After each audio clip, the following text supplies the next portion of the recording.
friends, based on this expression, as you can see here, we solve it by step-by-step solution using the BODMAS rule.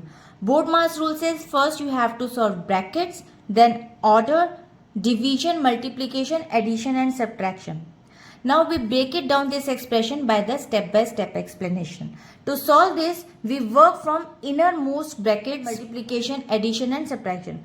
Now the step 1 says first you have to solve the innermost round brackets. So the round bracket 1 minus 1 division 1 and then off. Inside these brackets we must perform division before subtraction.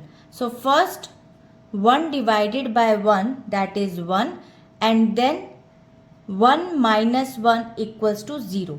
So now the expression becomes 1 minus square bracket 1 minus curly bracket 1 minus 0 and then curly bracket off and square bracket off.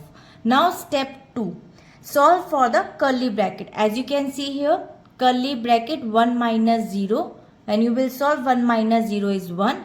Now expression becomes is 1 minus square bracket 1 minus 1 and then off. Now step 3. Solve for the square bracket. So 1 minus 1, it becomes 0 and expression becomes 1 minus 0. Now finally you have to subtract. After subtraction you will get 1. So conclusion, by systematically applying the BODMAS rule and resolving brackets from the inside out, the final answer is 1. So I hope it is clear and we'll meet in the next video. Bye bye.